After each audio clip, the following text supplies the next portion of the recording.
Welcome to the Ages of Rock podcast with your hosts Bill Algie, Dennis Talbot, and Alan Tate. We are three guys who have one thing in common, a love of rock and roll. Our goal is to talk about all things rock. We hope you find this show intriguing, funny, and occasionally highly opinionated. Enjoy!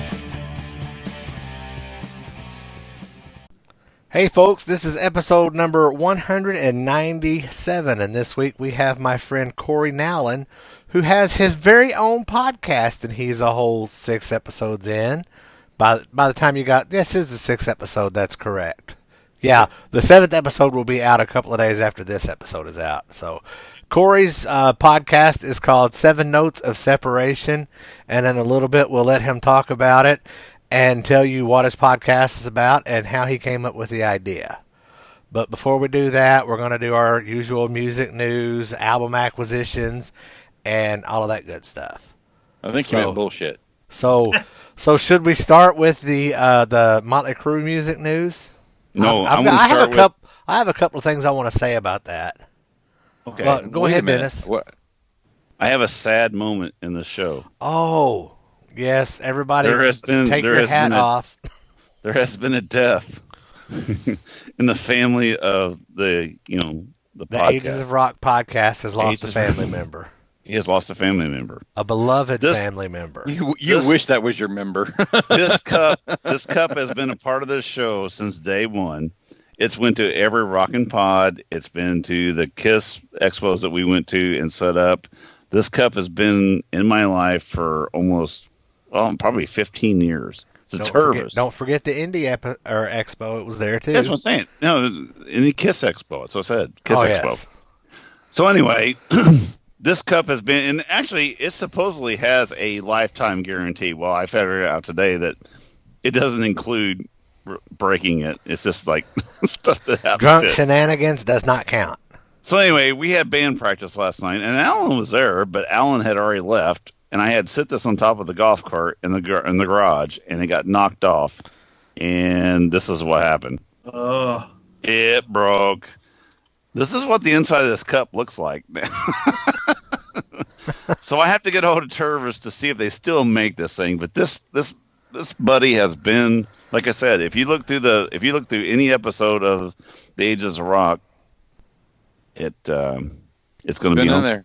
It's been on there, so it's now not going to be on there no more. So I got to find me a new. Wow, we got to get you a new cup. The best part of that is he unplugged his mic. He's still talking. Your mic is muted, Dennis. Keep yapping there, buddy. It's the best part of the whole show. Well, I must have bumped it with my. Usually, I'm the one that keeps the mic muted and tries to talk. No, and I didn't do that. It actually bumped my thing. Anyway, my wife was going to give me. We don't want to know if you're bumping your thing. Anyway, my wife she has a Tervis that's like this flowered kind of really bouquet. She's like, it'll match your Vera Bradley bag. Vera Bradley. Exactly. But anyway, she says, let me give you that cup. I said, no, I'm going to take this one on. I'm going to show them, I broke it, and then I'm going to buy something even cooler. So death to the cup. Vera Bradley cup? No. It's going to be a 2 girls in 1 cup. No, death to this one. And then we're going to get a new one. So anyway. See what it's like, Corey? You have your own show. You don't have to worry about anybody else doing this bullshit. I'm sad. All good. I was just wondering if maybe Yeti makes a cup just like that, and that way it'd be... No, because it'll be like 5 times more expensive. True. See, my wife has been trying to buy me a Yeti beer cooler thing where you have to screw it on and you put and I'm like going, if I'm going to... And she goes, it'll keep a beer cold for like 6 hours. I'm like going, if it takes me 6 hours to drink a beer, I'm not drinking right. Is she married to you? Yeah, it's like because you've known her for like 35 years. How on God's earth? I use these thin styrofoam or these little foam rubber things, Koozie. It don't even matter. So anyway, insane. She's insane. I know. Well, that's a sad day, man. Sorry about. We should have a moment of silence. I know.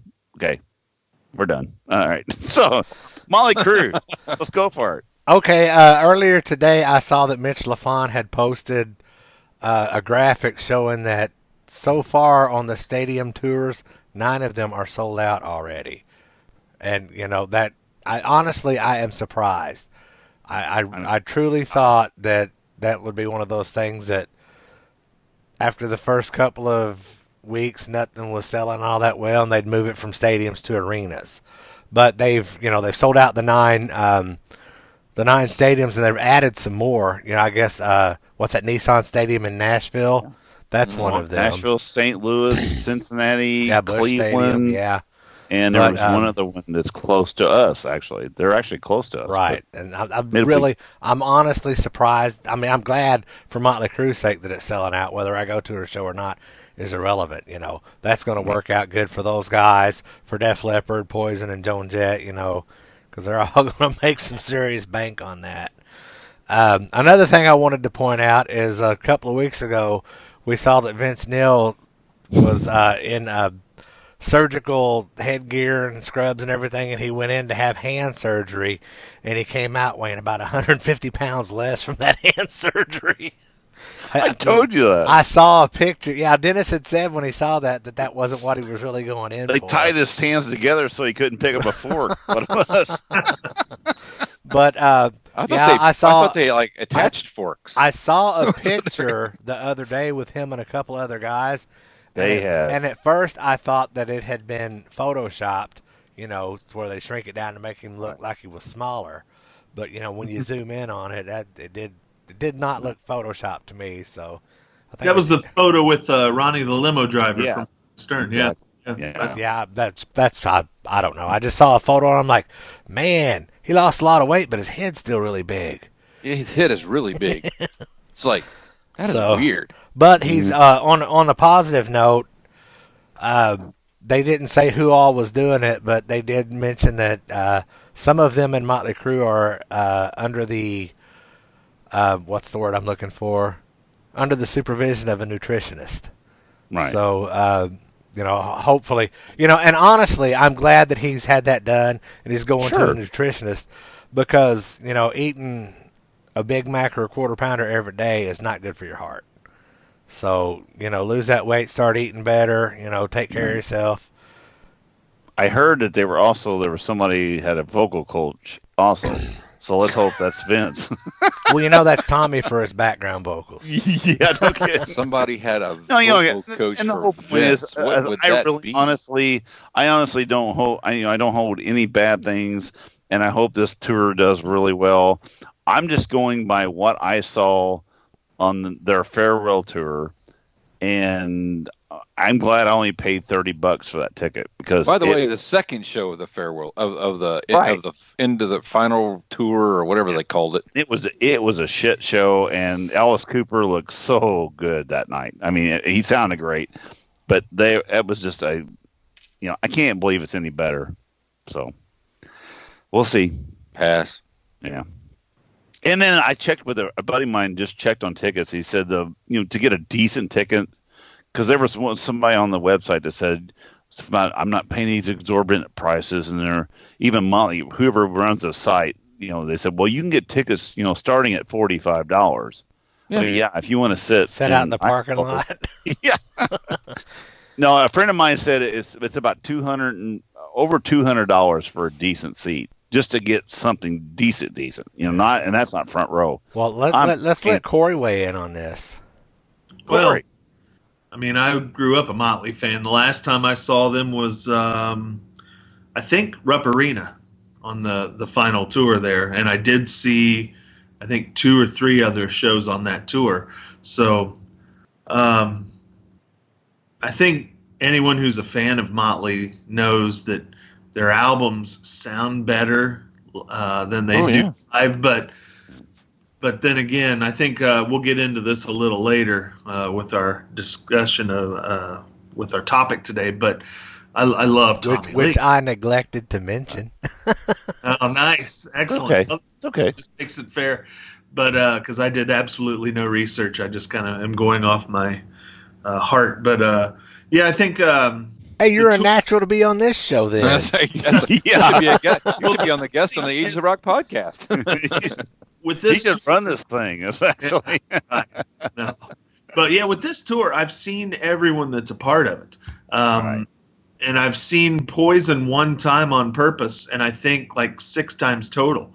So every time I go to see someone, it was like Motley toured with them, and then Kiss toured with them, and so we got to the point where we were, not making fun of them, but like with Bret Michaels, it was always the last time I saw him, I said, let's count and see how many times he says, something like "play a little CC" or give me some, and it was 32 times in one show he said it. We were just, Right. but Def Leppard's great live. I think if Vince can get some help with the vocals, maybe some of that smoothing that Paul's doing. But anyway, we'll have to see what happens. But as of right now, I don't have tickets. Well, if Vince uses anything, it'll be a lot more obvious than Paul. Oh yeah, because if there's one sentence that actually is audible, yeah, that's definitely fake. It's definitely fake. No questions. Right. You have to sync it. Yeah. So I had a conversation with a friend of mine at work who has seen them before, and also, he's a big music fan, and he just kind of always. I showed him the recent picture of Motley Crue, and I said something about there's Tommy and there's Nikki and there's Vince and there's the Crypt Keeper, and I'm because Mick's, exactly, he's pale. And Corey, that was pretty good. And then Mike made this comment. He goes, "Do you think that he actually plays that up more than what it actually is?" And I think he does, because I've seen that. There was an interview with him recently where he was talking about his album that's coming out here. I guess coming out this year, the solo album that he's working on. In the video, he's not that pale. He's actually not all. I mean, he's sitting down. I know that's part of his. When he stands up, it's hard to do. But I mean, he looks like a Weekend at Bernie's kind of situation. Any pictures that they take, and he's this ghoulish looking guy. He's always real pale. I don't see that when I see him doing other things, and I think that's kind of maybe his persona. You know what I'm saying? That they're kind of pushing that more. I mean, does that make sense? You think they're playing it up a little more? Yeah, I think they're playing it up to be more serious than it really is. Is that what you're saying? I think he just does that kind of. That's his thing. He wants to be that ghoulish looking kind of, Addams Family cast off cousin or something, whatever. I think his looks. I think they do control the looks a little bit, like you said, sure, with the pasty kind of complexion. Exactly. I think his hunch. The way he can barely move. I think that the physical part of it's all true. I agree with that, because he has that back problem and everything, but I think they make him look a little bit more worse than what he really is, because if you see something else, so anyway, I thought it was kind of interesting. Yeah. All right. Have you guys noticed that on the Ticketmaster, if you search Kiss's the next leg of the next American leg of their tour, David Lee Roth is supposedly their opener? Yes. What do you think of that? Why didn't it happen from the beginning? Yeah. Sell more tickets now. Now here's something that's funny, and I don't remember who said it, but I saw somebody posted. I didn't know David Lee Roth was a painter. I saw Bill with all 3 of them on it. Yeah, I've seen that. Andy Moyen posted it up in, I think, Chrisville or something. So, yeah. Who knows? And he said that David was open for the painter. I haven't talked to you guys about David Garibaldi. What were your impressions of It was okay, but it wasn't. It's not. I've seen that stuff before. Yeah. In a actually in a motivational speech kind of thing, in a conference thing, and it really made sense what it connected there. Right. That is not what I went to a Kiss show for. You didn't go for the motivational factor? I was motivated. I was motivated to go 3 times, but I didn't. I was not motivated any of the 3 times to see a painter. I mean, it just doesn't fit. It's not rock and roll, but it's. I think it would be better outside of a Kiss show, because I really like what he does, and I like how he does it, and I like that it's like 5 minutes, and then from nothing to what it is. Doesn't take all day. Right. But Yeah, I think outside of a Kiss show would be better suited for something like that. But He needs to come. Wow. He needs to come paint my bathroom. You know, Take about 5 20 minutes, he's in and out. It's like we're done. It's like he painted my bathroom. I'm good. And at the end, he jumps up and gives it the high Yeah, five. 'cause, I don't care if he puts a handprint up her. As long as my whole bathroom is painted, I'm good. So Yeah, I still don't think that's going to sell me on going to a show, though. it won't. It's. Yeah. I mean, I like David Lee Roth. I like David Lee Roth and Van Halen, but David Lee and Vince Neil's vocals are not that different. No. So, No. But so you've seen him with Van Halen on the recent tours? I've not seen him with Van I Halen. did. Only video. I've not seen him with Van Halen ever, actually. Really? Yeah. I got to see 3 of the shows since he got back with him, and 3 or 4. And yeah, his vocals aren't. I mean, he's not a vocalist. He's a ringleader and a really good one. And I'm kind of excited that we'll get Yankee Rose and maybe Shy Boy and some of those solo David Lee Roth songs. So Well, I hope he also pulls Me Wise Magic out of his hat. Oh my God, that would be That'd awesome. That'd Love be it. awesome. Yeah, it would. So, who is his band? Have they said? It's not Greg He said Bissonette or Steve Vai or He Billy said he has Sheehan. some young guys. He's Or got 2 Sheehan. guitarists. Yeah, I heard that he had 2 guitarists, a bass player, and a drummer. Now, like cool I if said, he I could John saw Five. him. Sorry, I saw him in Indianapolis with Van Halen right before Eddie went to rehab during that tour. Remember how that tour got kind of slowed down there for a little bit, and then he went to rehab. And the thing was, I thought David was actually pretty good that night. Eddie was, you could tell he was, that was actually right before he went to rehab in Indianapolis. And you could tell he was methed the fuck up. I mean, it was bad. I mean, That's messed up. no, he was bad. But no, David actually, I mean, the thing is, I seen David Lee Roth in the 1984 tour also. David Lee Roth is great on an album. And David Lee Roth in the studio can fucking sing his ass off, but when he hits the stage, he turns in, like you said, he's the best showman out there. And I tell you what, he does. If I had a front man, I'd want David Lee Roth to be my front man because he is the guy he's the ringleader. And you know what? I go into it knowing that he's not going to be a singer, and I'm just going to enjoy a show. So I actually wasn't let down when I saw him the second time with Van Halen this last time I went to see him, because I knew that he's not going to sing the songs like they're on the album, but you're going to see a show. And now somebody's going to give you a hard time because you don't feel the same way about Vince Neil. No, because I'm just telling you, I know how Vince people Neil are. doesn't do judo and kick up and throw nunchucks around and shit like that. I mean, Vince Neil's not a showman. I mean, he never has been. No. He's not a. That's not his he's a gig. has-been. He's a has-been. Well, he has been making a shit ton more money than me and you. Oh yeah, no, I agree. Bottom line, I saw David Lee Roth on the Eat 'Em and Smile tour, so that was my first. Actually, that's the only time I've seen him live, and I enjoyed it. I thought it was a good show. I liked it.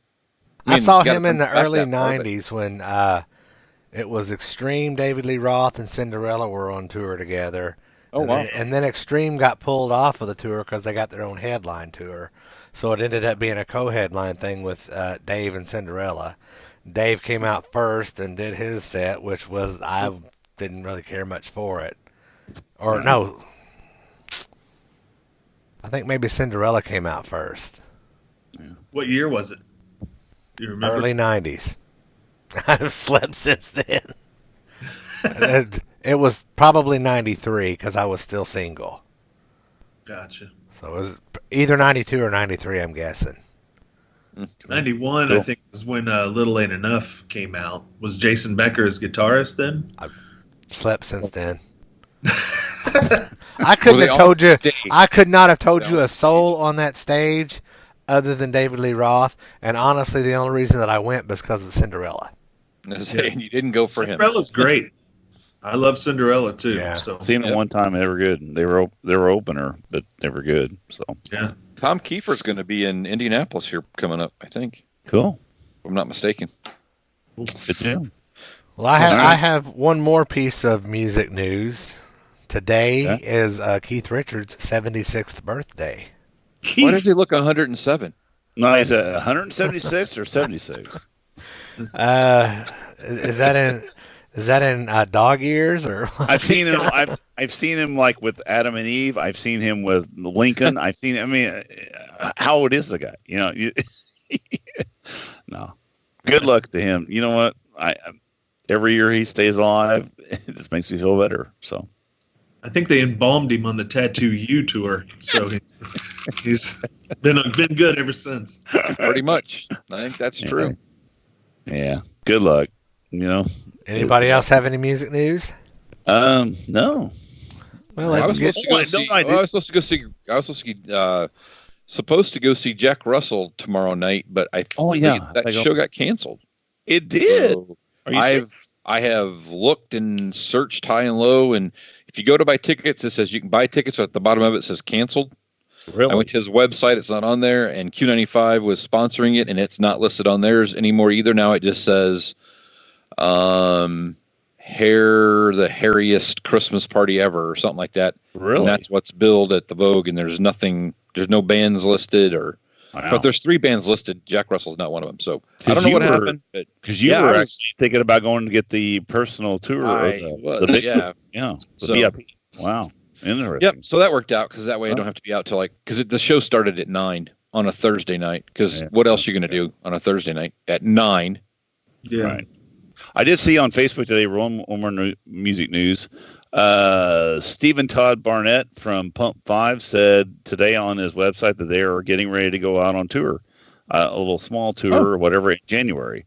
So, and it said look for dates to come soon. So I'm hoping, he talked to us on this show exactly about maybe hitting the Midwest. So, and his girlfriend is from Indianapolis. So let's hope. If they come up here, we'll have to go. Definitely going to go. That'll be some mayhem.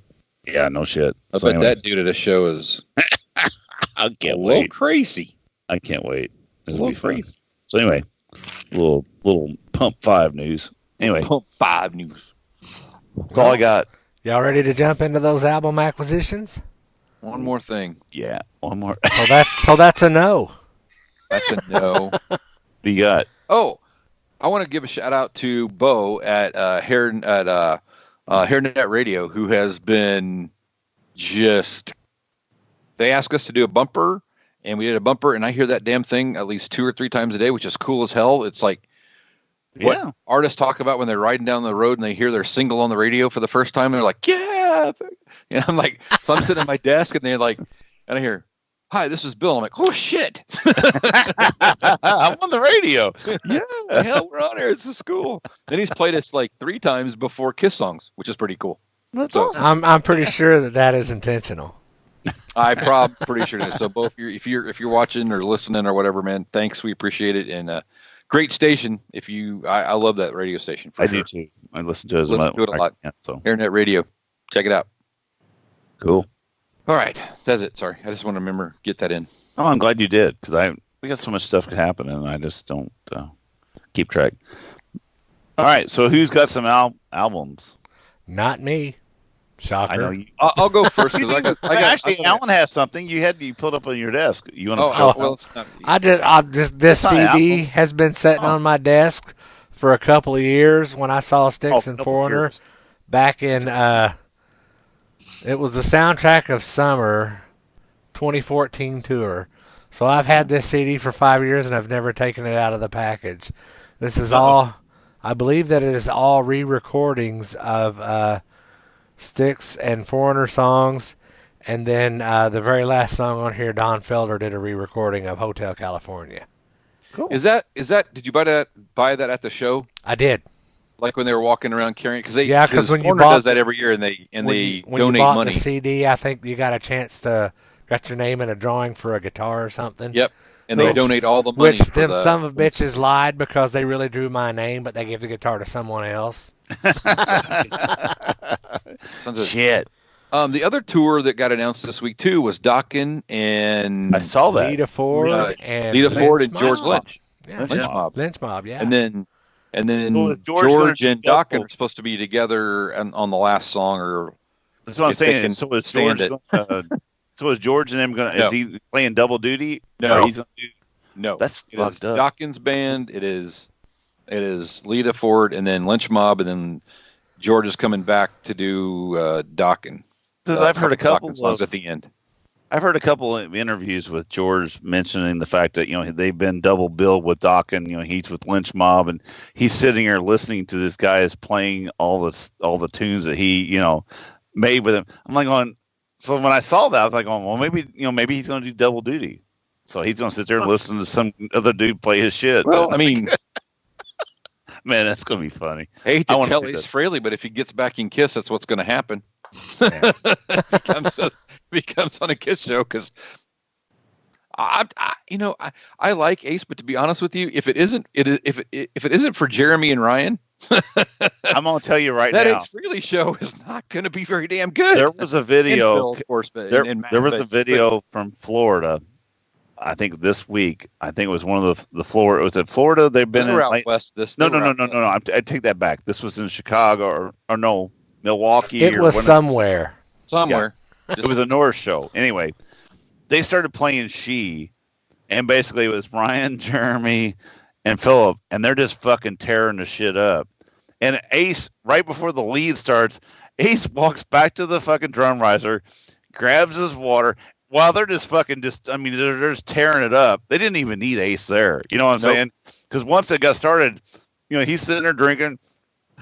He turns around, he gets all of his shit together, and then all of a sudden he comes in for his lead. But even Jeremy was doing the double lead with him at that point, and it was like I'm like going, Ace, you're so fucking lucky to find these guys. Because I'm telling you, I give a bunch of love to those dudes because. They help Gene. Gene's a great talent, but they helped Gene with his solo tour, and now they're saving Ace's ass. I'm telling you, those guys are so fucking cool. Anyway, so, I saw somebody post on one of those that said it looks like Ace found a really good band to help him out, and I'm like, no, sure, that's exactly how it's working out. So anyway, they're out there every night, fucking just tearing ass. Yeah, and you know what? Good stuff for them. there. Love those guys, and they love us, and and now Phil Schaus is also doing double duty because he's bouncing back and forth between Ace Frehley and Accept.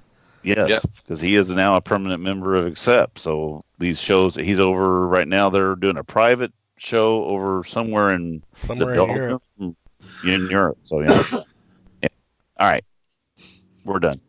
Okay. 30 minutes later, we finally get to All right, album acquisitions. I'll do my album acquisitions pretty quickly because you're only gonna be interested in one. Okay. But I bought 3. All right. So on the Black Friday thing, there was some stuff that came out and got some cheap deals, but it took a long time to get here. Apparently, Walmart ships by carrier pigeon or turtle. I'm not sure which. Delivery in 2 days or 2 weeks. Literally 2 weeks.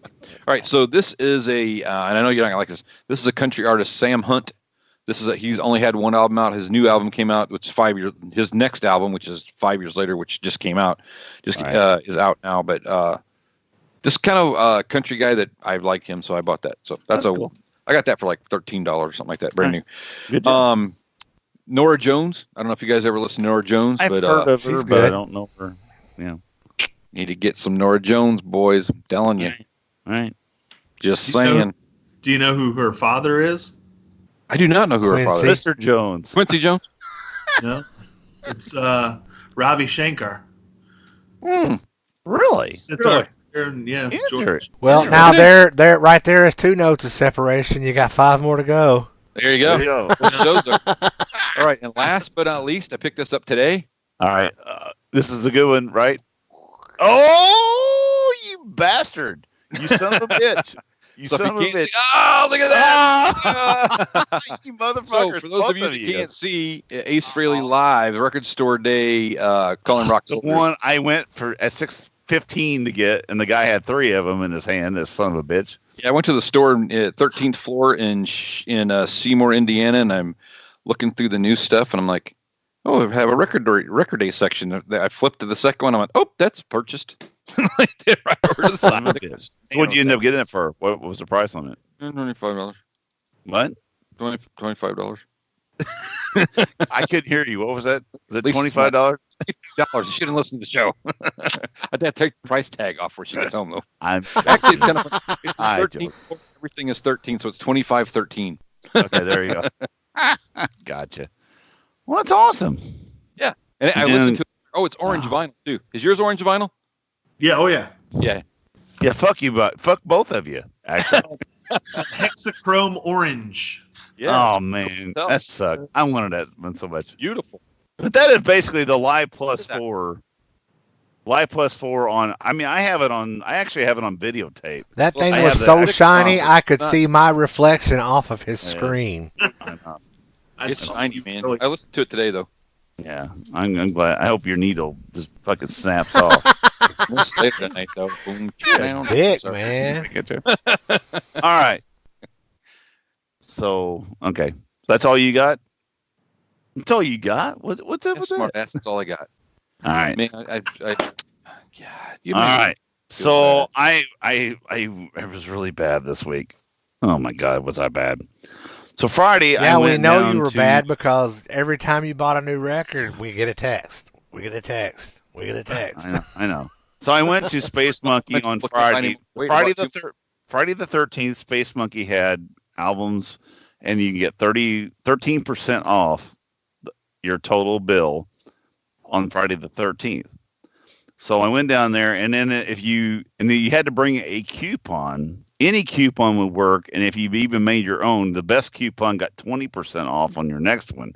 So I handwritten this one on the back of one of our cards saying, if a guy named Dennis gives this card to a guy named Patrick that owns a record store, you get 13%. You know, I was trying to be funny.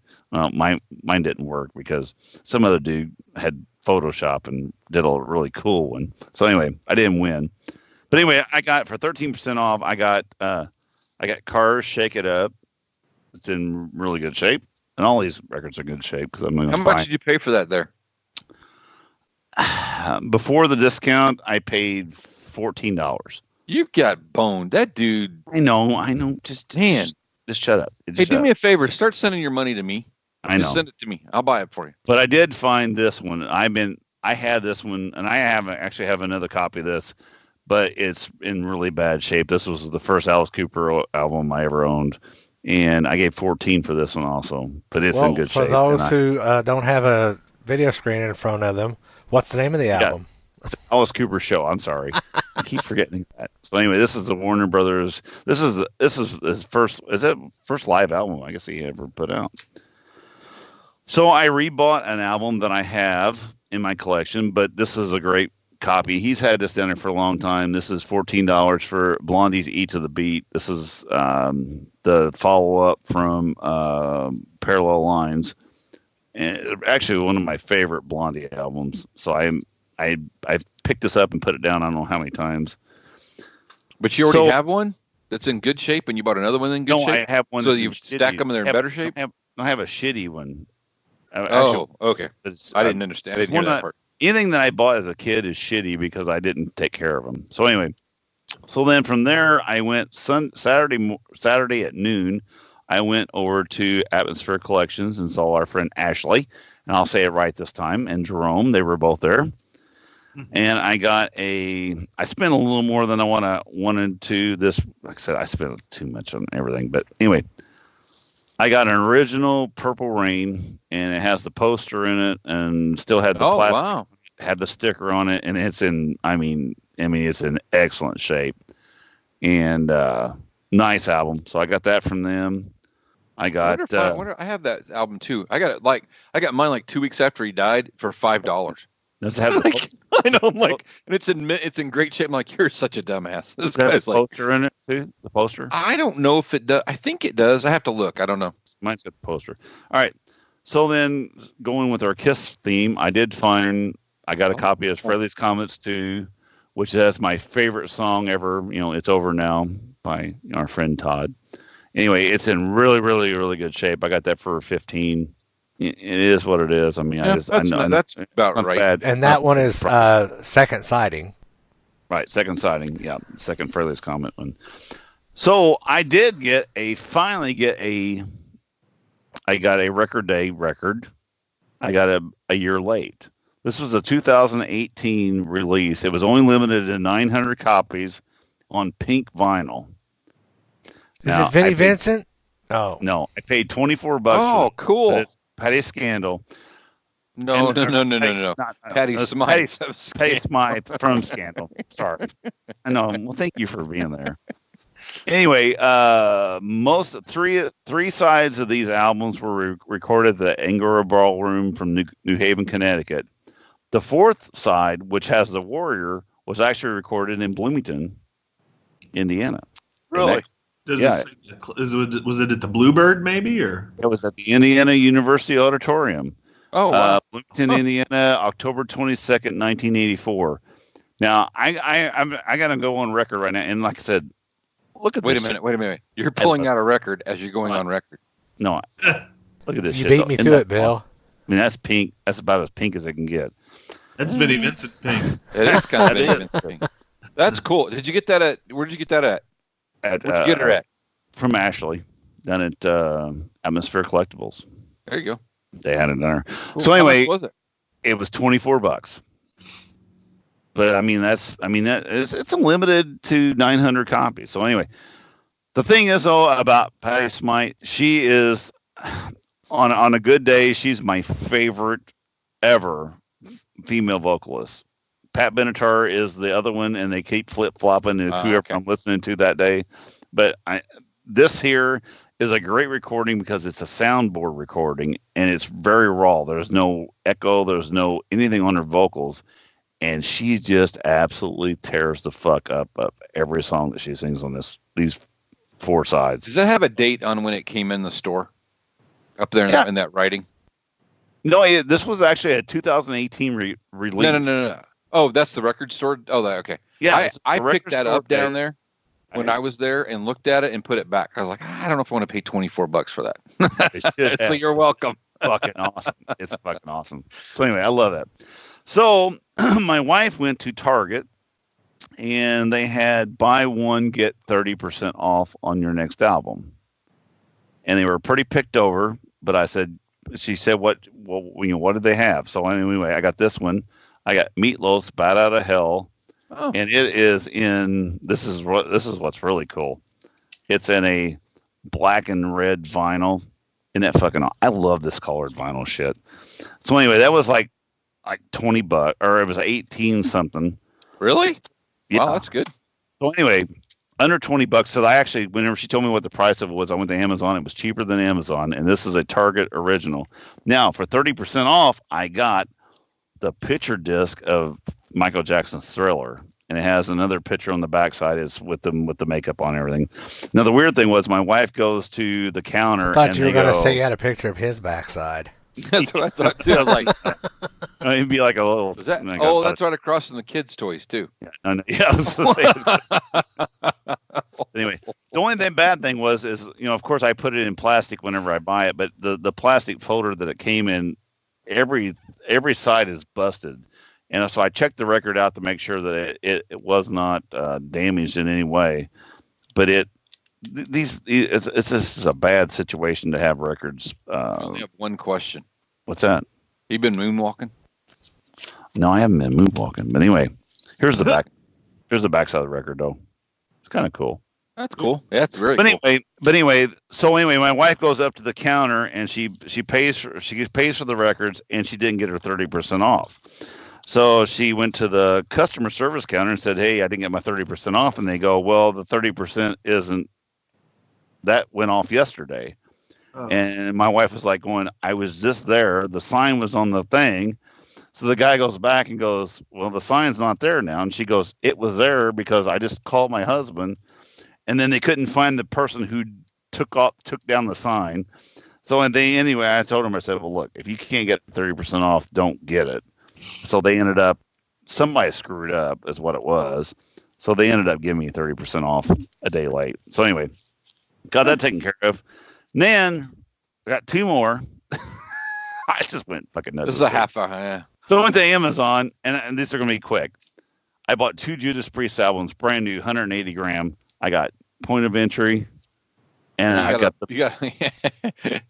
If you're watching this on video, you'll see exactly what we look like. Yeah, documentary. And I got the best album ever. Oh, there you go. Unleashed these brand new 180 gram. I'm gonna fucking take this thing. I'm gonna put it on later. I'm gonna. Okay, Dennis, put the point of entry back up there because your video was frozen while you were talking about it. Oh, yeah, point of entry. Righteous. But anyway, yeah, and this one here, of course, this one here is pristine because it was shipped a box in a box.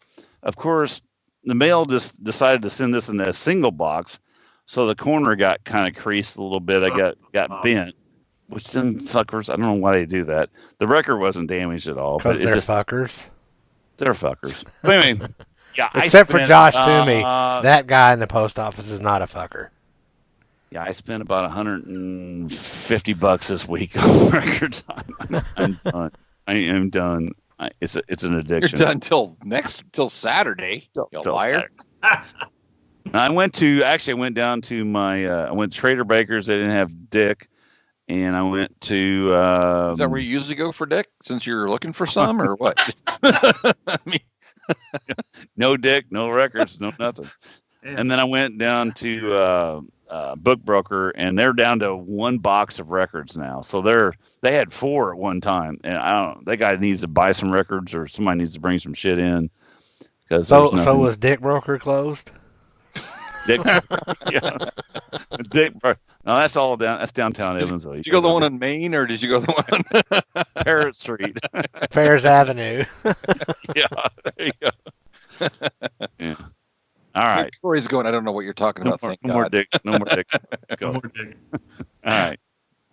So we're doing this. What's it called? Vinyl acquisition. Album acquisition. Yeah. So I went to Lafayette, Indiana yesterday, and there's a place there. I don't know if you can see that, called Black Wax Records. Yeah. Their address is 666 and a third Main Street. That's what that is. That's cool, man. I love that.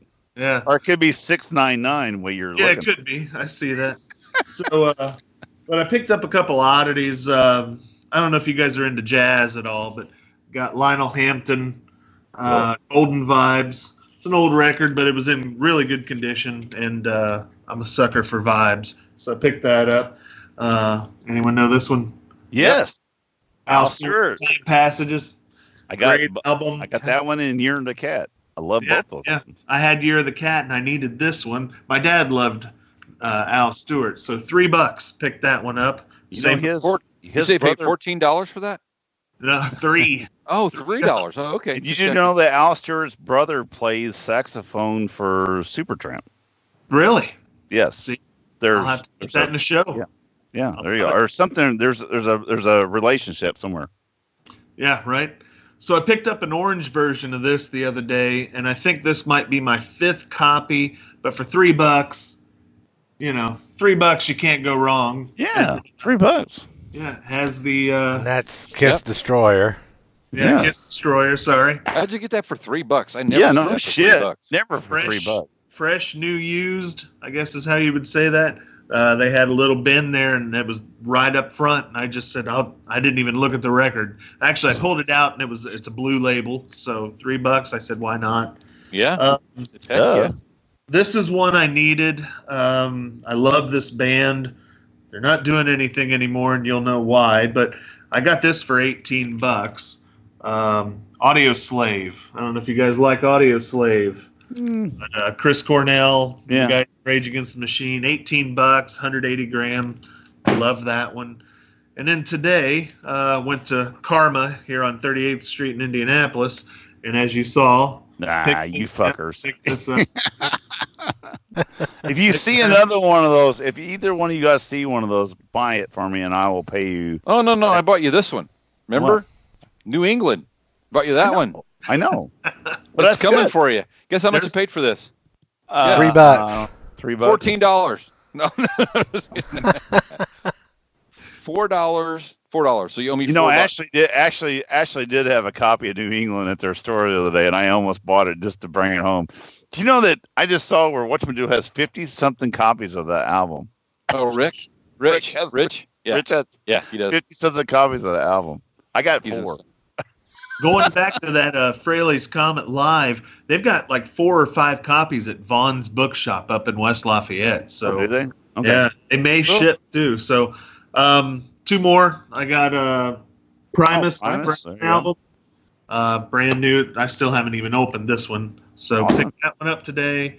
And then on my last episode, I had a song by this guy and band.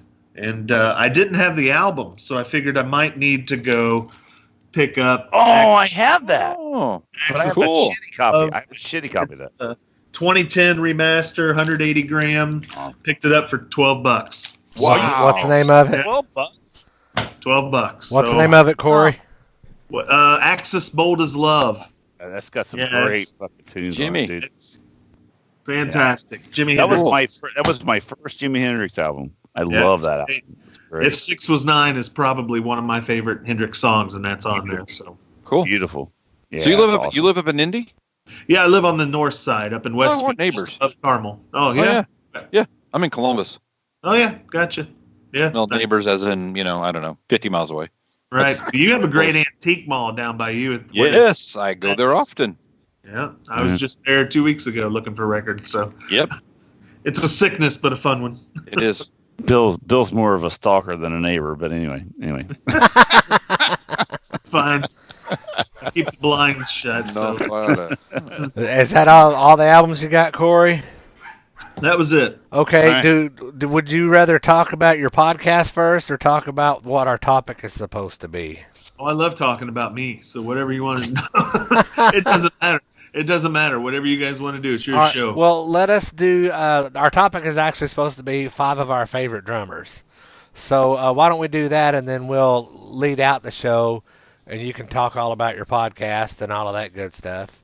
Sounds good. Give to you me. like 30 good? seconds, 35 seconds, Go. 40 seconds. Yeah. Cut. We just can you just do a bumper? Yeah. 7 So notes. No, we're done. They mention us a lot. That's all we care about. So anyway. That's all we care about. So the topic, which I neglected to mention at the beginning of the show, but you already know because it's in the show title, is 5 of our favorite drummers or something like that. I did not pick my top 5 favorite drummers. I just picked 5 drummers that I really dig that popped in my head like 5 minutes before the show started.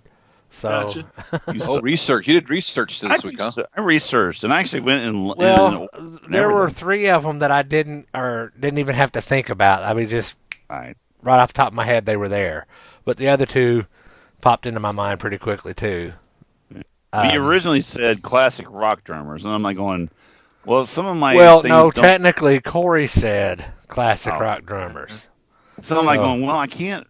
Some of mine aren't really classic rock, but Well, I even had the question, what is classic rock? Like, when does that start? Right. You know, it gets later and later as we keep going. So Right. You had that question. Have you never listened to this show before? Because you'll know that the rules are made up as we go. Yeah, this is kind of all- like that show with Drew Carey. Whose line is it whose anyway? line is it anyway? The rules are made up. it just changes. We'll change one right now. We're not going. The only rule number 1 is there are no rules. there are no rules. Okay, Right. now it's bassist. It's your 5 top bassist. We're gonna do it. We're drop it. Awesome. I'm joking. No, anyway. Great. I don't like bass players.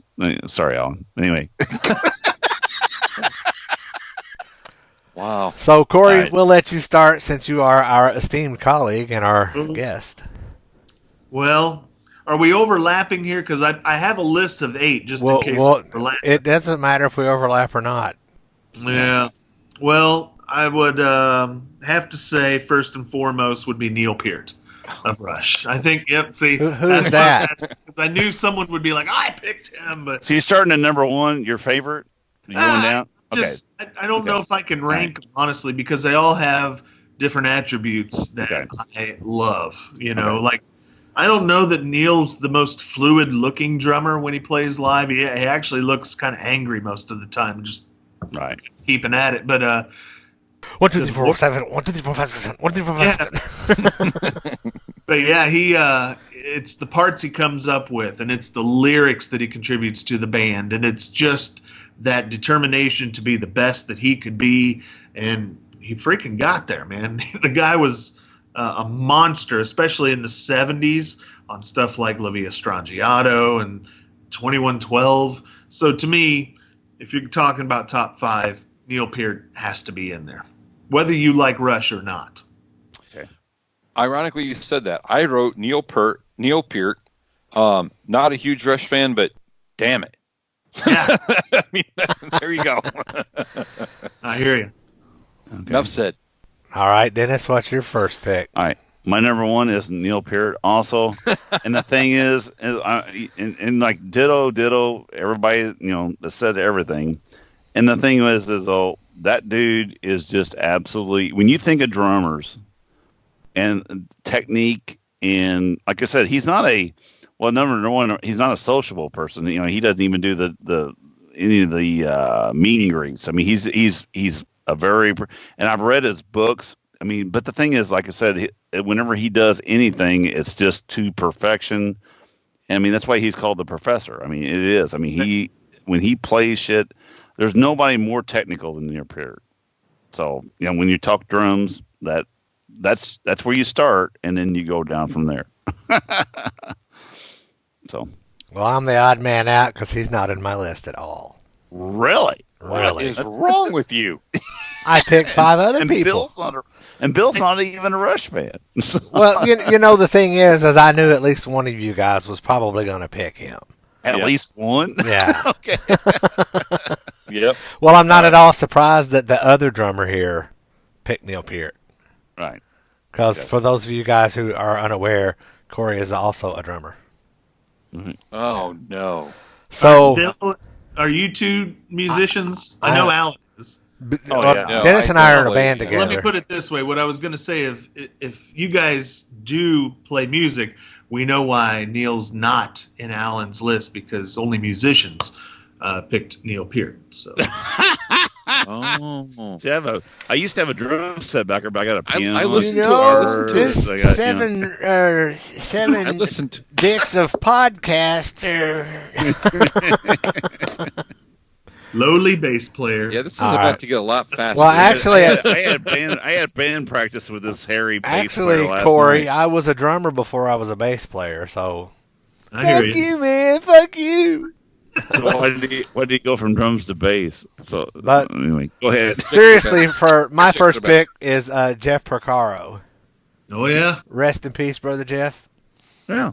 And I don't know who that is. yeah, he's the drummer for Toto. Toto.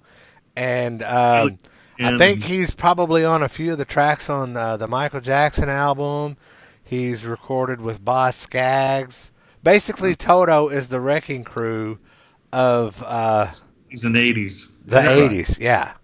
Yeah. Because Toto was the cool. backing band for a lot of those. But, listen to the swingish beat in like Lido Shuffle or something. Jeff was a monster drummer. Rosanna. Yeah. That's Africa? It's Fool in the Rain. Just Yeah. reimagined. I'm pretty sure one of y'all's picks was one of his influences. Oh, I'm sure. So, what's your second? Actually, Oh, go I got ahead. to see Jeff Porcaro's grave out in. It's on the other side of the Hollywood sign. There's a cemetery over there, and Cool. it might be a little morbid, but when I'm out there, I always go see like Buddy Rich and Jeff Porcaro. I saw Right. where Lemmy was put to rest. So yeah, went to Jeff's grave. That was kind of odd, but cool. Cool. Yeah, it's kind of cool. All right. All right. Well, what's your second pick, Corey? Oh Lord. Oh Lord. Well, now I'm wondering if I should change up my approach here. I think what I'll do is maybe go with someone that's not on your list, because maybe you guys were thinking of someone that is like outstanding or like known for their talent, when this guy maybe just lucked into his job and is a huge influence on people, and that would be Ringo Starr. I knew you were going to say that when you said lucked into his job. Yeah, he maybe not the most technical drummer ever, but probably one of the top 2 or 3 most influential. And the great thing about him, it's like Mick Fleetwood.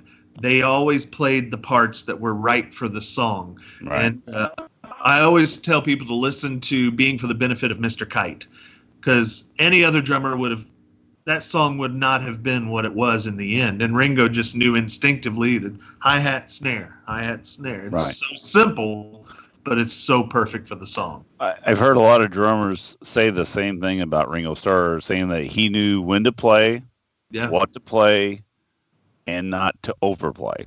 Yeah. Because sometimes the best thing is to just sit back and feel the music and not overdo it. Yeah. And that's something that Ringo, and it's like, well, no, it's just because he was simple. No, it's because No, he could he play. heard the song, and he knew what to play with it. So, Yep. and I agree with you. He's not on my list, but I do see where you're coming from, because I really do. I mean, Ringo, he has his good points and bad points. So, all right, Yeah. Bill. All right, Bill. All right, so another pick. I don't have mine in any kind of order, so I picked Eric Singer. I think Eric Singer is a great drummer. I think he's been a great drummer for a long time. Badlands, Alice Cooper, Right. his ESP stuff, and then he played with Ronnie Montrose and Brian May. Yeah, right. There's just the list is like for forever, right? And but the Revenge era of Kiss and him playing the drums in that era, that is about as sweet as it gets, at least for me. That whole package was freaking awesome. Parasite on that tour is it's never sounded Unfucking believable. never sounded better. Talking about it. Speaking of Eric playing Parasite, do you guys have that Rock the Nation Yes, I DVD do. where you can do the camera vision? Watch him only. Watch him only. Oh my gosh. He's just like, He's a beast. He's a beast, dude. And that's what a guitar player trying to play the drums looks like. Yeah. No, because Eric plays flat. No, Eric's drums, he plays them flat. No, if you look at Eric, now he's not like Nico. He's always like this shit.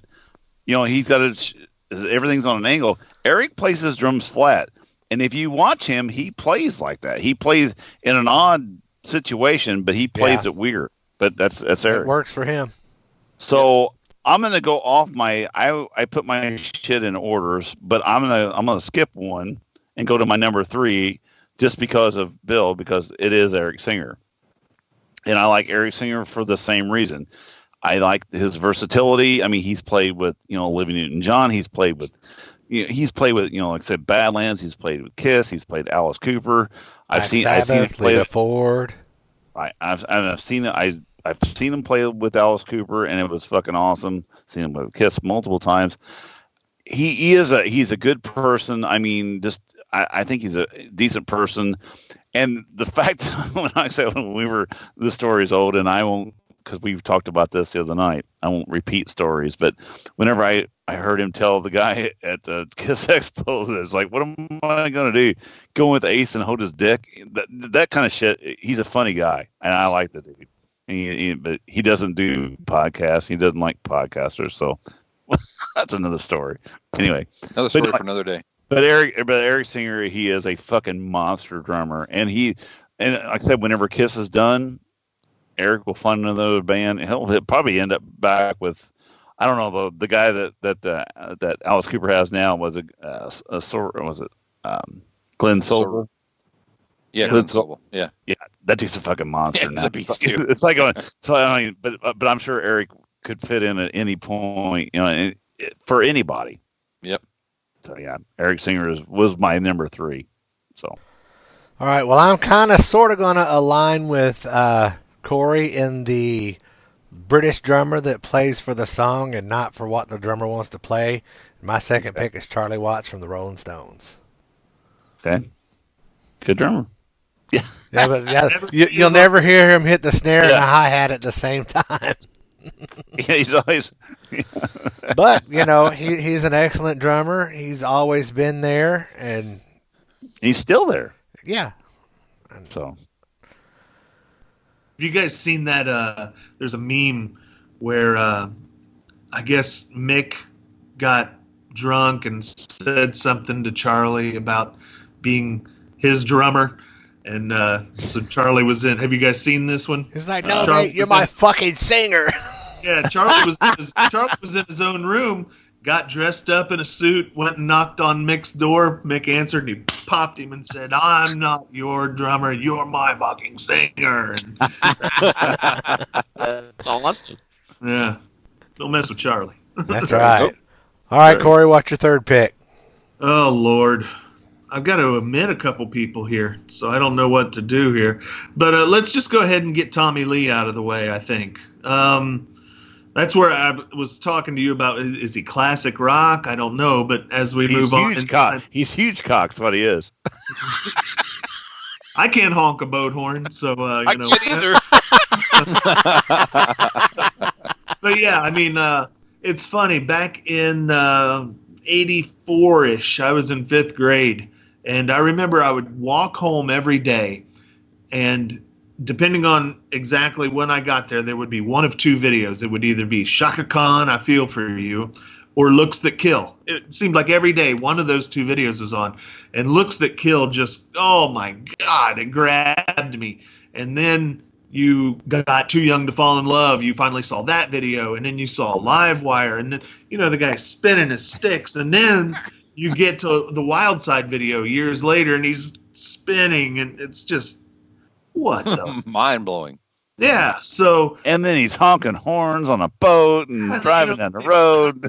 Yeah. So, but yeah, it just seemed like Tommy also had the groove to make Motley not so sterile. I think a lot of those 80s hair bands, I don't like the term, 80s metal bands were a little sterile sounding. But with Tommy, especially on Dr. Feelgood, you found that there was a groove in that band, and that's where it came from. Right. And then the solos, forget it. I mean, no one does a solo like Tommy Lee. So, yeah, he was my in my top 5. I can't really order him. So with like Live Wire, that little dun dun dun, that little that I live for that sound. Just that one little cymbal, and it makes like a terror. That's shit. No, I like it. But I got it later. I mean, I understood later when he went in down that whole other path, that whole other blue, R&B kind of path or whatever, or rap stuff or whatever he was doing there for a while. Because if you listen to that, if you listen to that and you listen to Motley Crue, you can hear that influence in the Motley Crue records. That stuff you're talking about, Dennis, and in Corey, it's the same. It's that whole, just his drumming style lends itself to that musical side. So because Limp Bizkit and stuff like that didn't come out until what, like 97, 98? Yeah, it was late 90s. And in 94, I don't know if you guys had the 94 Motley album with John Corabi. I love that album. And they put out another little EP around that time called Quaternary. And the first song on it was this song called Welcome to Planet Boom, which was Tommy on guitar, on bass, on vocals, on drums. And it was a precursor to all that Limp Bizkit kind of, rapping over metal stuff. And this was, 4 or 5 years earlier. So, yeah, you definitely could hear where he was going to go. And some of it was great. Some of it was horrid, but whatever. I still think as a drummer, he's one of the best. So it's good. Yeah, I'd agree. I agree. All right. So my next pick is Bunny Carlos. I always find myself at concerts and stuff getting drawn to the drummer and kind of paying attention to the drummer, and I really get focused on that. And I don't place, but I get really focused on that stuff. But I think the thing I like about him is just the coolness. His job is to carry that beat, and he just carries and that it. Little cigarette. And he's just cool as hell. It's just he's a solid drummer. I mean, that was a very good drummer. It wasn't big long fills. It wasn't great big long solos. There was no Neil Peart at all in any of that stuff. But just that whole, he kept the beat, did his job, and just looked kind of cool doing it. I mean, I've always admired him, and it's kind of cool. The drummer that we have in the Hounds right now, Don Wedding, Big Dandy D, or I used to call him Dandy Don, or we call him Big D now, but he reminds me a lot of Bunny because whenever he comes to practice, he has a very small set. It's basically, and Alan was there last night. I mean, it's a big bass drum, it's a snare, a hi-hat, a ride, and a cymbal, and I mean, and he can play all night. And the thing is, he's the loudest drummer I've ever played with, but he's a simple beat, but he's a timekeeper, and that's what it is. And Bunny's that same way. Bunny has never been, like I say, he's not out there like Tommy Lee on a roller coaster or flipping around upside down. He's out there just busting his ass, smoking cigarettes and playing. I don't think he does that anymore, but he's a solid drummer. Good drummer. I never saw him actually smoke the cigarette, I don't think, in a show. And I don't think I ever saw him change it. So I think it just burned forever. I think he smoked. I think he did. Yeah, I know he did. But anyway. So that was your That third was one? third. Yeah. I didn't. You skipped me, I guess. No, it's your turn now. it's your turn. Oh, it's mine. Okay, I'm after him. You used your number 3 because I had Eric Singer too. Okay, gotcha. All right. So anyway, my number 2, I'm gonna go backward now, is Stuart Copeland from the Police. He is not a rock drummer per se, but he is a very intricate drummer. I mean, the dude. I love the Police is one of my favorite. He was one of those bands that I didn't like the Police whenever I first heard them, and then when I met my wife back in '84, and she was a big Police fan, and started listening to the Police at that point, and I'm like going, damn! I started listening to them. I'm going, that's 3 really, really good musicians that are playing together, and then I started listening to it, and over years have become a big fan of them. But Stuart, he's a monster drummer, and he's done, like I said, all kinds of past the Police. He does a lot of soundtracks for movies and shit like that. But he's more of a jazz type, or kind of I don't know. It's just he's not a rock drummer per se, but a damn good drummer, and I like the dude. So yeah. That was actually my number 2 pick before Eric Singer. So Stewart's great. Love Stewart. I saw him in Lafayette play with Oyster. Never got to see him live. I would like to see him live. I didn't get to see the Police, but he was in Oysterhead with Les Claypool from Primus. Right. Trey Anastasio from Fish, and it was amazing. So yeah, he's up there for sure. And I can see what you're talking about. He's almost proggy, almost jazzy, almost reggae, but he mixes it, and it's his own unique style. Very versatile. We used to play Murder by Numbers, and I remember listening to that going, I have to learn this? Great. All right. Yeah, no fun. But once you learned it, it was you definitely respected him. So, yeah. He's one of those people, too. He's not an overplayer. He just plays the right stuff. But I just think a lot of his beats have got these intricate little, I'm talking about, he's always kind of tapping it out, His hi-hat work is amazing. His hi-hat work is very amazing. That's one thing I like about him. So, and a drum, you appreciate that. So, all right. Yep. All right. Well, for my third pick, I'm going to take a trip up to Canada and pick Gary Peterson from my favorite classic rock band, the Guess Who. And and much like Charlie Watts and Ringo Starr, or Gary plays for the song, not he doesn't play just to beat the shit out of the drums. Right. Yeah. And he also he didn't play all the time with Bachman Turner Overdrive, I don't think, but he did play with them. So some of those songs that you hear on the radio, I think he's on the recording. So was he the drummer on These Eyes for the Guess Who? I'm pretty sure he's been their only drummer. Gotcha, because that it fits the song, like you said, dun dun dun dun dun, and it's very subtle, not overpowering. Yeah, good pick. Right. Cool. Awesome. Corey, number 4. Oh boy, Alex Van Halen. Alex, to me, is one of those drummers. Anytime you hear him, it's him. It's like Keith Moon. Keith Moon when he's playing. Except I like Alex more than Keith, and I think he gets overshadowed by Eddie. Because Eddie is Eddie. But I mean, listen to the parts that guy has come up with. Hot for Teacher on its I was own. getting ready to say, how many drummers do you know that can make a drum set sound like a Harley Davidson? Yeah, right, exactly. And you know his snare sound, you know his ride sound, and all those signature sounds are on every single album, and every part it drives that band. And the one thing I love about him and Eddie is they have that brother, kind of, they know what's Right. going on. And if you've seen them live, there are parts of the show where you're like, oh, it's falling apart. And then bam, they come right back in on one, like they knew exactly what they were doing, Yeah. And I think they're together, they're amazing, but Alex on his own is equally amazing. So yeah. That's good. Cool. All right, my fourth pick, it is actually the fourth pick, is Roger Taylor from Queen.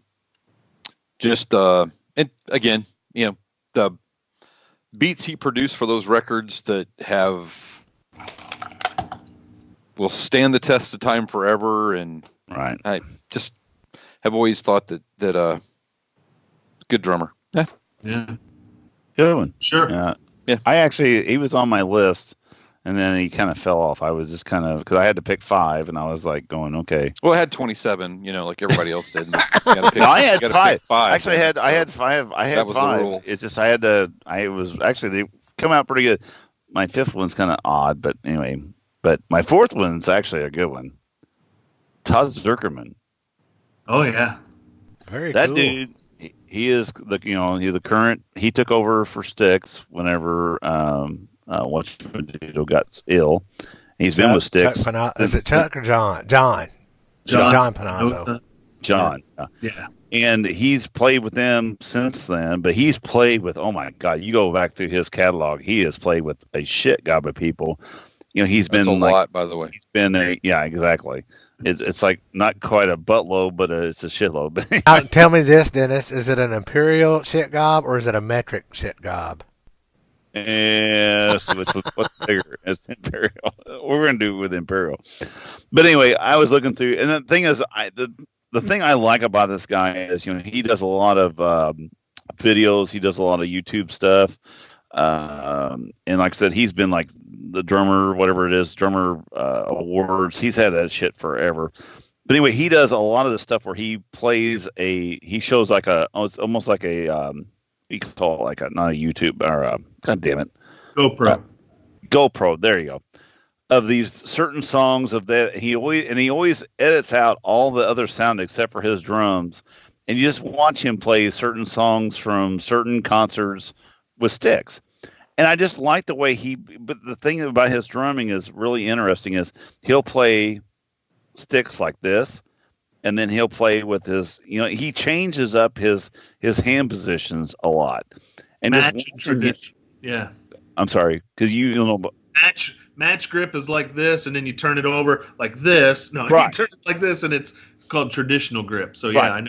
So yeah. he changes up throughout his playing, and the thing is, and you can tell too, he'll mess up, he'll drop it, and and the dude's always got a fucking smile on his face, and he's playing these beats. I mean, Styx that's not an easy gig to have. I mean, you're playing all kinds of different drum beats and all kinds of different styles of music during this concert, and just to watch him do that is really, really cool. And I just find myself addicted to his. Whenever he puts up a video, I'm like going, oh shit, I'm gonna watch this. Here's certain from Philadelphia, whatever night, right. But it's cool. And like I said, and then once I started looking into him and then looking into his history and his bio, I mean, this guy has played with everybody, and he's and that's one thing that's cool is like whenever they said, I even seen a thing with Tommy Shaw today saying like, whenever we get done touring, I go home. And Todd goes to England. And he plays with the Who, and he does this stuff. And he's constantly in demand. He's one of those. He's come on like Eric Singer. He's just basically a gun for hire. And like, can I play today? Who can I play with, please? And he fits in everywhere. So, good for him. What a great guy. All right. Well, speaking of guys who have been in every band in the planet, this guy has been. I have seen him with John Fogerty. I have seen him with Melissa Etheridge. I'm pretty sure that I've seen him in Leonard Skinner. And he got a start, I believe, in the John Cougar Mellencamp, Johnny Cougar, whatever the hell the dude's name is this week, Kenny Aronoff. And that dude, if you've ever watched him, he is a monster drummer. I don't think you even touched the list, did you? Do what? He's barely scratched the surface of that list. It's quicker to list the bands he's not been in. I met him and actually opened for him at Robert Stadium. Oh, yeah, that's right. I forgot about that. Yes, we opened for Mellencamp, and that dude's he's a monster. I saw a video on him. He did a show for somebody at like 1:00 in the afternoon, and then hopped on a plane and flew across the country and played for somebody totally different at an 8:00 show. Oh, I don't doubt that a bit. It was two different, but it's like, I mean, and they were two totally different genres. I mean, not, like different. It was bizarre. Matter. Oh, I think it was for he flew across the country and played at a one of the award shows or something like that. But he was they do those All-Star Jam things. He was a drummer on the All-Star Jam for people that was totally different than who he had just played with. Bizarre, just crazy talented dude. Yeah. Good First pick, time man. I ever saw Kenny, it was like 93 or 94 in Bloomington, Indiana. On Kirkwood, they were having a big festival, and there was a flatbed with the drum set on it. And if you have ever noticed his drum set, the two toms here, he has them reversed. So most of them go small to large. His goes small here and then large, so it's kind of backwards. So I knew it was him, but he wasn't out there yet, and there was a bunch of step aerobic stuff around it. And I thought, what the hell's going on here? And then all of a sudden, here he comes with a group of percussionists, and then I'm surrounded by like 30 people doing step aerobics while I'm trying to watch Kenny play. Like, this is the weirdest thing. So he's up there playing and there's step aerobics. So I waited and I talked to him afterwards and, told him how much I blah, blah, blah, all that stuff. And then I didn't see him again until Halloween night of 98 when he was the drummer for the Smashing Pumpkins, who were opening up for Kiss at Dodger Stadium. So wow. They came out and played Money by the Beatles, That's What I Want, and he had a wig on. And then after that song, the wig came off, and I was like, oh, my God, that's Kenny Aronoff. And it was kind of odd. I wasn't expecting to see him. So it's kind of cool, but good pick, Alan. Good drum. Good job. All right, Corey, what's your final pick? Well, I was wanting to go with my dad. He's literally the top of my list here, if you can see, my dad. Well, you should go with that. Well, I can't really explain anything that you guys would be like, yeah, he's a really good drummer, because he was into Chicago, but he did Running on Empty by Jackson Brown, that at the very end of the song. I remember him doing that when I was a kid, and I thought, that's exactly what I'm going to do, because that is badass. And so I wanted to be my dad. But no one's touched this guy, so if I'm going to pick someone from classic rock that someone needs to say, it's John Bonham. I mean, come on. It's John Bonham. I figured someone would pick him. Yeah. You can't go wrong with that. I mean, it is. You were talking about Jeff Porcaro. You wouldn't have that shuffle on Rosanna without Fool in the Rain, which is ultimately from Bernard Purdy. But I mean, you've got the solo at the end of Rock and Roll, the feel of Kashmir. Carousel Alhambra has a great feel to it. You can hear it also. I don't know if you guys have ever listened to All of My Love, but you can hear the bass drum pedal squeak. Every time he hits the bass drum, you can hear the squeak of the pedal. So anyway, that's why I love John Bonham. But okay, so I'm not a drummer, but the whole point, with John Bonham is he doesn't play typical drummer. You know what I'm saying? He's almost like a Keith Moon as far as they kind of make their. And I think the same with the guy with Fleetwood Mac. Mick Fleetwood. They don't. I'm like the guy with Fleetwood Mac. That's and I got it. So fuck you. So anyway, it took me a second. But the whole point is they are not conventional drummers. They're not Ringo Starr. They're not these guys. They play they're their own drummer to their own band. Does that make sense? Yeah. And I think that Keith Moon and I think that John Bonham and all those guys like that, Vince Baker, they're not conventional drummers, but they play the beat to their band that they have. Well, and I think a reason for that is because a lot of them don't come from rock and roll influences. Like Bonham was a huge Motown dude.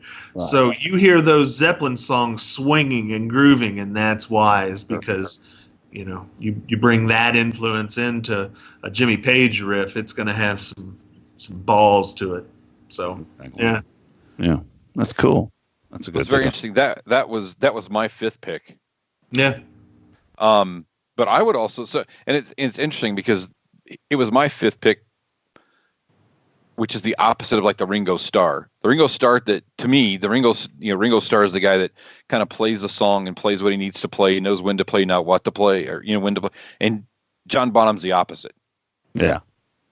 I'm going to own this and make it be, that's it. And to the point, he's going to overpower it.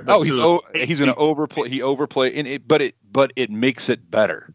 Some people overplay it, it just becomes mud and it's garbage, and that's not the case. And the thing is, the Beatles song couldn't take a Bonham beat. No. But a Led Zeppelin song can. He's filling that song, and it makes sense. Yeah. So you're right. But I put John Bonham, and next to it I put Jason, because I've seen Jason Bonham 2 or 3 times so far, and I would see him 14 more, because that band he's put together, that I took my son at the time was 17. I said, close your eyes. This is as close as you're ever going to get to hearing Led Zeppelin. And it sounded, and you close your eyes, man, it is hard to not believe that's who was playing. John Bonham should have wrote the song "Carry On, My Wayward Son," because he is carrying on his legacy, because he is, Jason is playing what John played. Mm-hmm. And continue. Even his own stuff that he's done, some of the own stuff, it has that same, right? Yeah, it's not a copy, but it has that style. Oh yeah, he's copied his dad's style. The acorn does not fall far from the tree. Not at all. Exactly. Honestly. All right, Alan, is it Dennis? No, it's you. It's you. All right. My 5 is okay. I'm gonna go back to our old roots of this show. I'm gonna mention somebody that I haven't mentioned in a long time. Oh. Alan's muted. You can't hear him. No, I was just mouthing it. No, he was mouthing it. He was like, Dave Grohl. Yeah. Dave Grohl is he's not the greatest drummer in the world. He's not the greatest guitar player in the world. He's not the greatest songwriter in the world. But all together, those three, he is one cool fucking dude. He writes some great tunes.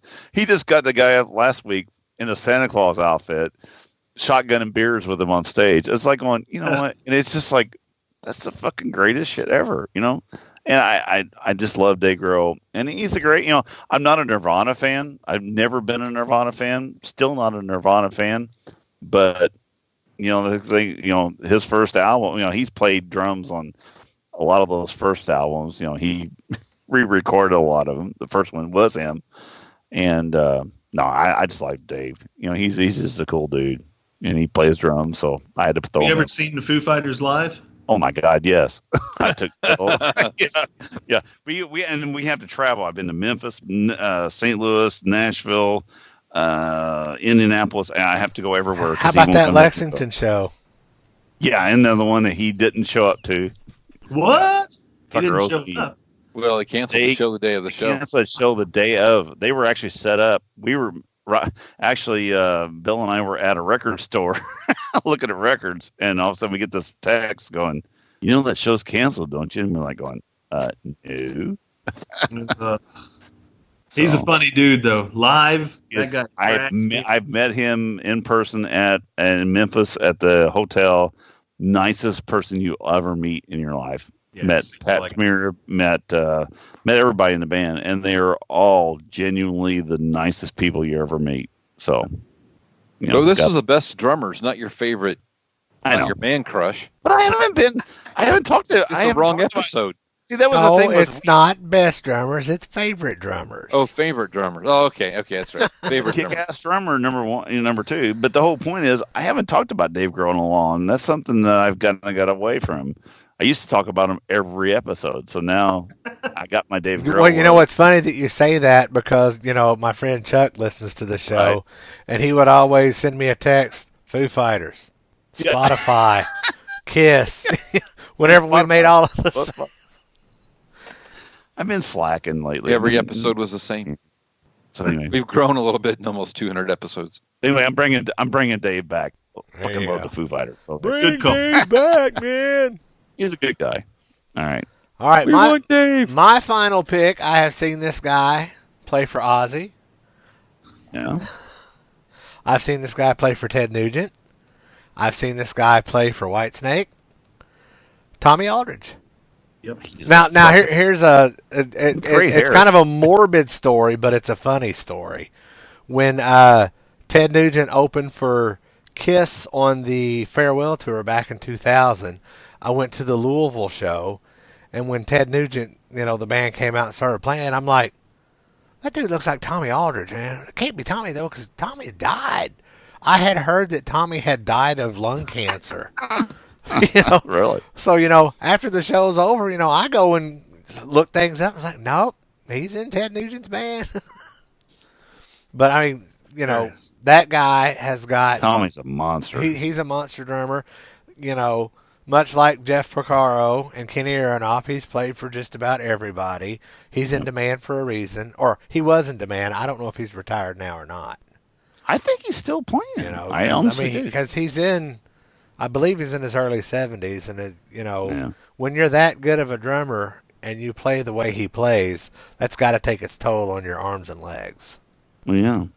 I think he's still in Whitesnake, maybe. It might Yeah, be. I think he is too. I honestly do. Might that's what I very was well thinking. be. I don't think he's. Yeah. You know, and it's one thing going back to real quick to Neil Peart. When you know that you're done and you can't play to your where you need to be playing, and he just said, you know what, I'm done. You know, and the thing is, I think that Geddy and Alex would go back out again, but they're never going to go back out again because Neil just said, I can't do it. You know what? And He's irreplaceable. Oh, like, He is- does anybody want to see Rush without Neil Peart? no. I mean, why would you? Does want to anybody want to see Rush without any of those three guys? But the whole No. point is, I'm coming in. I mean, what I'm not I'm a big saying Rush is, fan, and I wouldn't want to. is that Neil knows that he can't play up to his where he wants to be, and he just said, "I'm done." And you know, no amount of money is going to get him back out of retirement. He's done. Yep. And you know what? He's got, and I think that's great. You know, that's one of those people that has integrity. I quit. I'm Well, done. I think we can all respect that. Yeah, I think that's great. And he you know, should. And he should. Yeah. Some Nothing other wrong with people should listen to that too, but that's just my own opinion. All right, well, there's each of our 5 drummer picks, however you want to call it, favorite drummers, top drummers, whatever. Now we're going to turn the microphone over to Corey and let him talk about 7 notes of...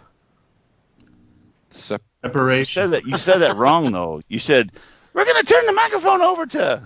Well, Corey Nowlin. Come on, you should have did it right. Corey Nowlin. Well, I love so what I want to know is I want you to tell us how you came up with the idea to do this, because originally I was at work. I was bored, and I was thinking I want to get into the podcast thing, but I don't want to do just another Kiss thing or just another, you know, kind of these are my favorite songs, and you know, I wanted something that I would learn from, something other people would learn from, and expand their musical palette more or less.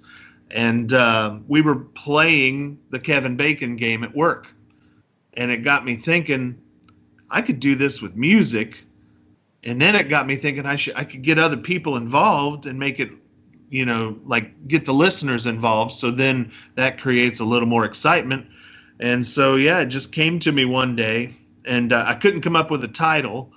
And I thought, well, there's A, B, C, D, E, F, G, 7 notes in the musical scale, and 7's a better number than 6, so might as well just do 7 notes of separation instead of 6 degrees, and that's how it came up. And my son has he's gotten into music lately. He has FL Studio on his computer at home, and he said, I'll get it for you, Dad. You get it. We'll put these episodes together. And he showed me how to do it. And I kind of have a basic idea of how to do all this, but he's basically my mixer and producer and kind of shows me the technical side of things. But I do 99.99% of all the BS research and typing up the scripts and all that. So that's a basic history of it.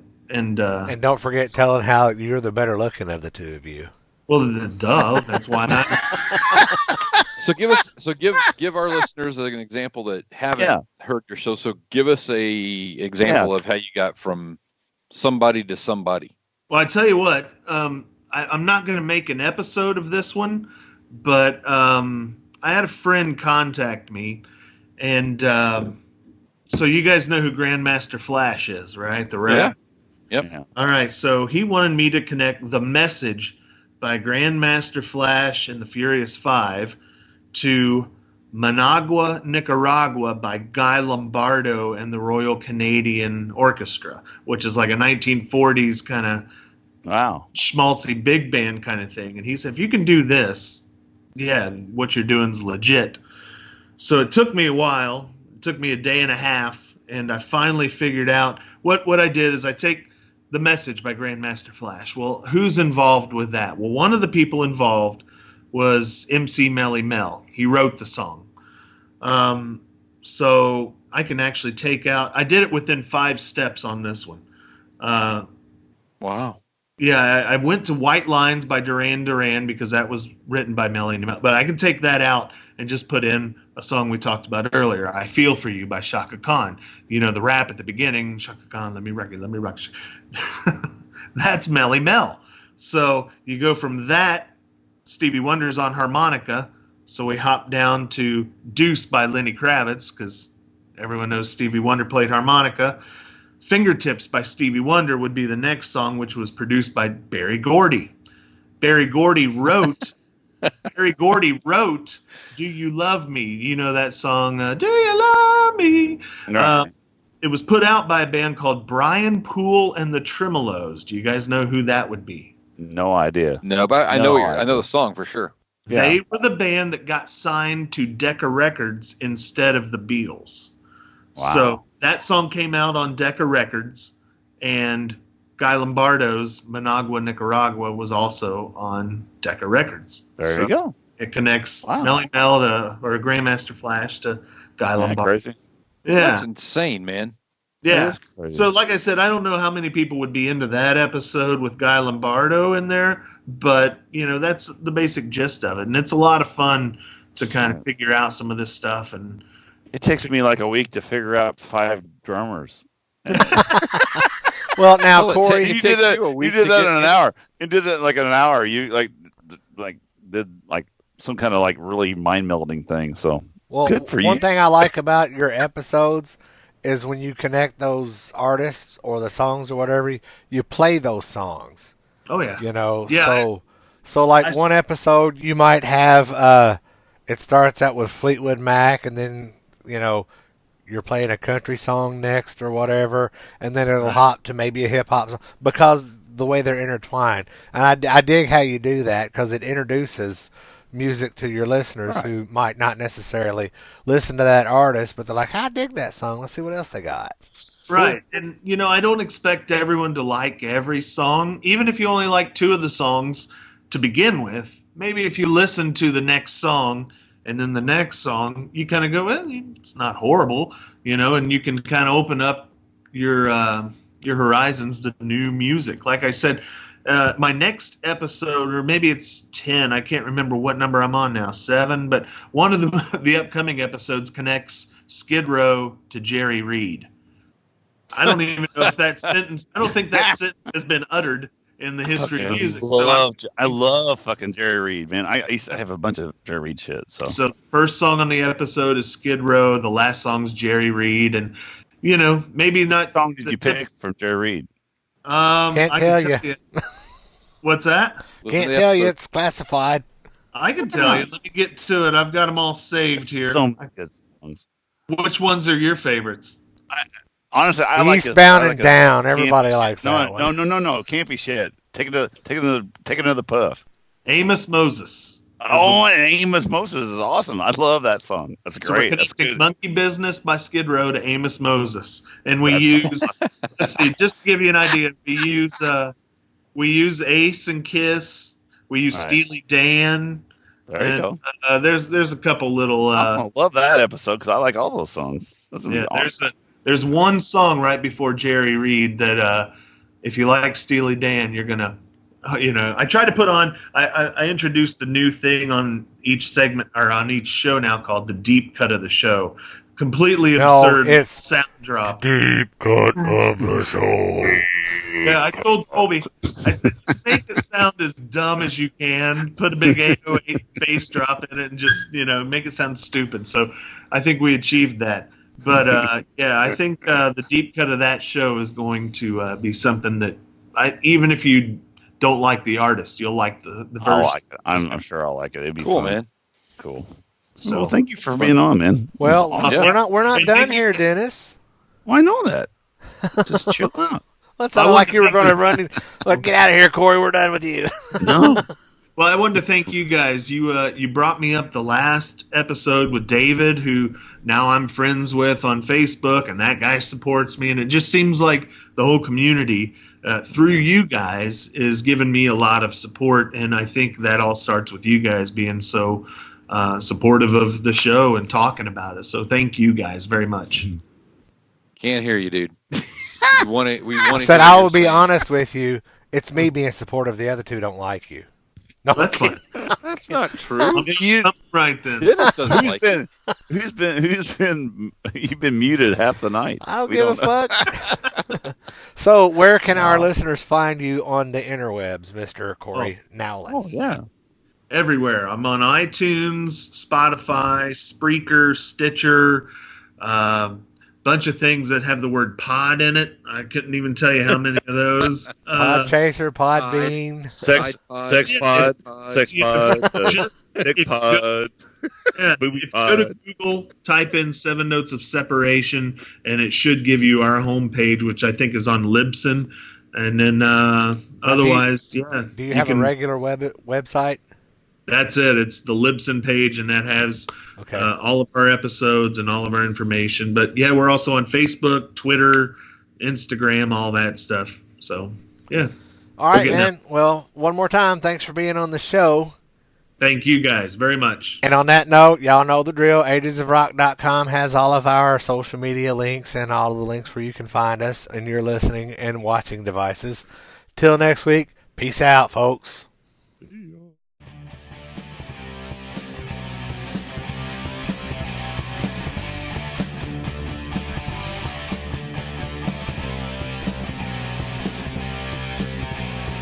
Thanks for listening to the Ages of Rock podcast.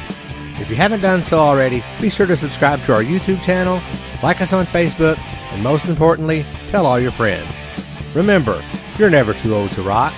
Until the next episode, peace out, folks.